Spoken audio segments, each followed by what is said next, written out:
Criança de 2 anos de idade mata a própria mãe acidentalmente com a arma do pai. E como fica a responsabilização penal nesse caso? Olá, meu nome é Matheus Oliveira, sou promotor de Justiça do Ministério Público do Estado do Amazonas e professor de Estratégia de Carreira Jurídica. Já deixe seu like, se inscreva aqui no canal de Estratégia de Carreira Jurídica e ative suas notificações para não perder nenhuma análise jurídica relevante, sempre com foco na sua preparação para concursos públicos. Nesse vídeo nós vamos analisar o caso concreto e todas as suas nuances, como fica a responsabilização penal do pai, a possibilidade de aplicação do perdão judicial e como isso pode ser cobrado na sua prova de concurso. Então fica até o final porque vai valer a pena. Então vamos ao caso. Em Rio Verde de Mato Grosso e Mato Grosso do Sul, uma criança de apenas 2 anos de idade teve acesso a uma arma de fogo pertencente ao seu pai, que aparentemente por um descuido deixou a arma em uma mesa de fácil acesso à criança. A criança pegou essa arma e disparou acidentalmente em direção à sua mãe. Os tiros atingiram o braço e a região do tórax, e a mãe veio a óbito. A arma era de propriedade do pai e era legalizada porque ele era militar da reserva. E as imagens das câmeras de segurança da casa registraram todo o fato. E como fica a responsabilização penal? Primeiro, é relevante que você saiba que a criança não poderá ser responsabilizada penalmente, pois é menor de 18 anos, sendo considerada inimputável perante o direito penal. E também não poderá ser aplicada nenhuma medida socioeducativa prevista no Estatuto da Criança e do Adolescente, porque essas medidas são aplicáveis apenas para adolescentes, ou seja, que possuam idade superior a 12 anos. Então, nesse caso, a criança não pode ser responsabilizada, sendo cabível apenas a aplicação de medidas de proteção previstas no ECA, com a finalidade de proteger sua integridade física e psicológica. Mas e quanto ao pai? Por quais crimes ele pode ser responsabilizado? No caso concreto, o pai foi negligente ao deixar a arma em um local acessível à criança.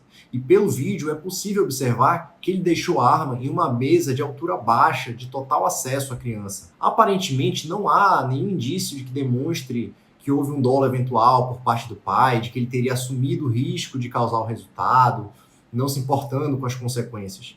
Não, nesse caso, houve culpa na modalidade negligência, pois ele inobservou um dever objetivo de cuidado. A negligência que consiste em uma falta de cuidado, uma omissão. Portanto, ele praticou o crime de omissão de cautela previsto no artigo 13 caput do Estatuto do Desarmamento, e que consiste em deixar de observar as cautelas necessárias para impedir que menor de 18 anos ou pessoa portadora de deficiência mental se apodere de arma de fogo que esteja sob sua posse ou que seja de sua propriedade. Se trata aqui de um crime próprio, porque exige uma qualidade especial por parte do agente, que seria o agente ter a posse ou a propriedade da arma, que é o caso em questão. E também se trata de um crime omissivo próprio, pois o núcleo do tipo penal prevê uma conduta omissiva. Como a arma era legalizada, não há a caracterização do crime de posse ou porte irregular de arma de fogo. Além do crime de omissão de cautela, o pai também deve responder por homicídio culposo, previsto no artigo 121, parágrafo 3º do Código Penal, com pena de detenção de 1 a 3 anos. Nesse caso específico, deve ser analisado se estão presentes todos os requisitos do crime culposo. E vale a pena a gente relembrar aqui quais são esses requisitos. O primeiro requisito é a conduta voluntária.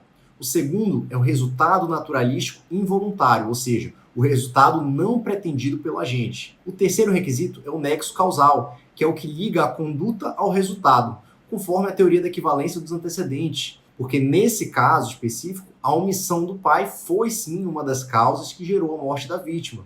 O quarto requisito é a violação do dever objetivo de cuidado, ou seja, nesse caso, conforme nós já falamos, houve uma negligência por parte do pai que deixou a arma acessível ao filho. O quinto requisito é a tipicidade, que é a conduta estar prevista como crime. E, por fim, o elemento que faz a diferença nesse caso para que haja responsabilização é a previsibilidade objetiva do resultado.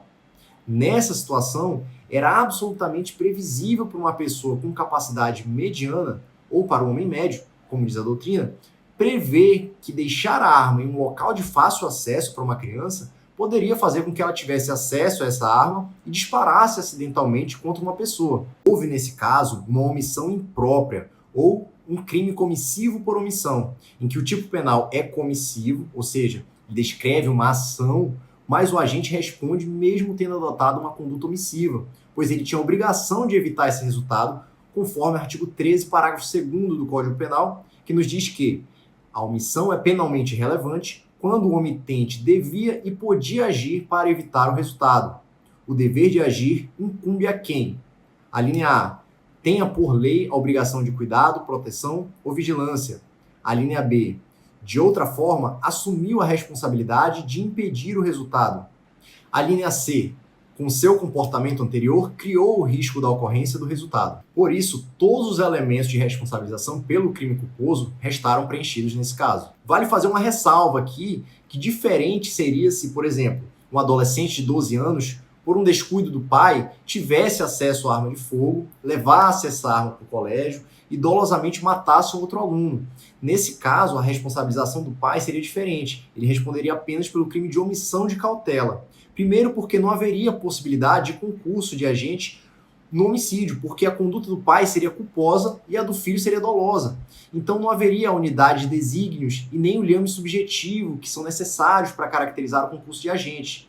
E também não haveria previsibilidade objetiva do resultado. Ou seja, não seria possível prever de forma clara todo o deslinde da situação. Portanto, seria uma situação completamente diferente, em que o adolescente responderia pelo ato infracional análogo ao crime de homicídio doloso e o pai apenas pelo crime de omissão de cautela. Seria uma outra situação. Vamos voltar à responsabilização do pai no caso que estávamos analisando.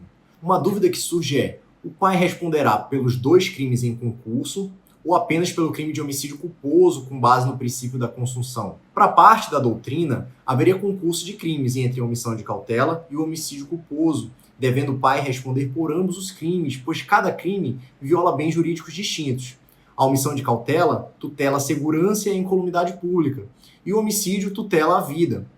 Já para outra parte da doutrina e da jurisprudência, haveria a aplicação do princípio da consunção ou da absorção, em que o crime de omissão de cautela seria absorvido pelo crime de homicídio culposo, de modo que o agente responderia apenas pelo crime de homicídio culposo. Conforme esse entendimento, inclusive do doutrinador Renato Brasileiro, uma única conduta culposa não poderia ser valorada duas vezes para punir o agente, o que caracterizaria o bis in idem, devendo responder apenas pelo homicídio culposo.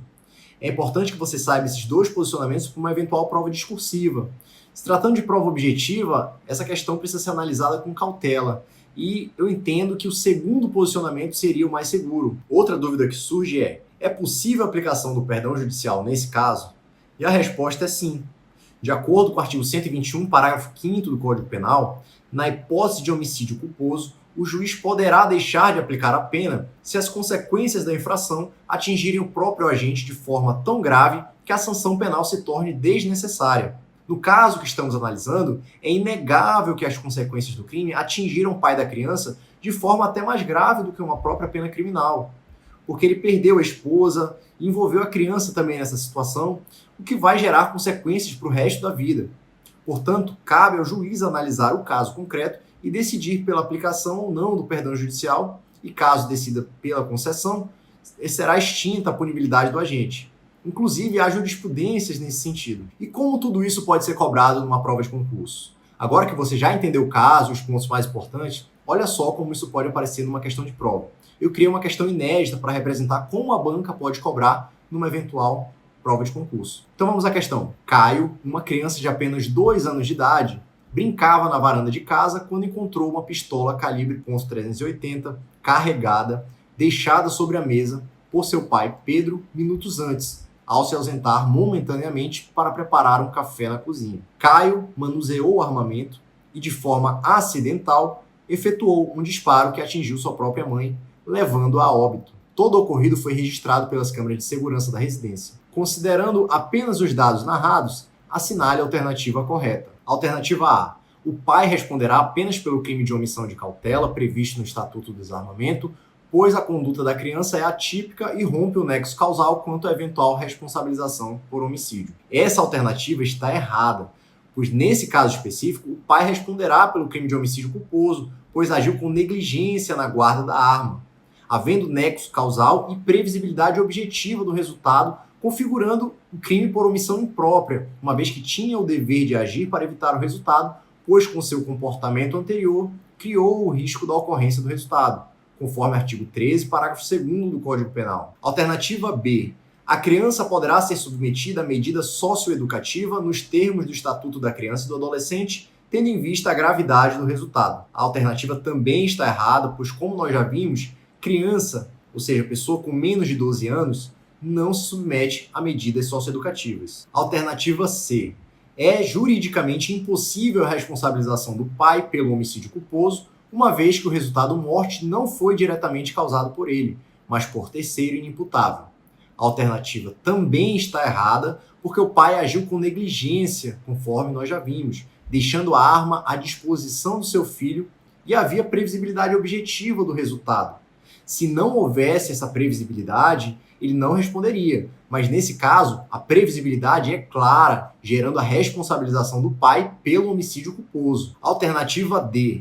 O pai poderá ser responsabilizado por homicídio doloso, tendo em vista que houve dolo eventual em sua conduta, tendo assumido o risco de produzir o resultado. A alternativa também está errada, porque nesse caso específico, a questão não trouxe elementos que indicassem que o pai assumiu o risco de produzir o resultado, mas sim agiu com negligência, ou seja, de forma culposa. A alternativa é: o pai poderá ser responsabilizado por homicídio culposo, cabendo ao juiz, ao final, conceder o perdão judicial se entender que as consequências da infração atingiram o próprio agente de forma tão grave que a sanção penal se tornou desnecessária. Essa é a alternativa correta, conforme estudamos hoje, acerca da possibilidade de responsabilização do pai por homicídio culposo e o cabimento do perdão judicial. E aí, o que você achou dessa análise?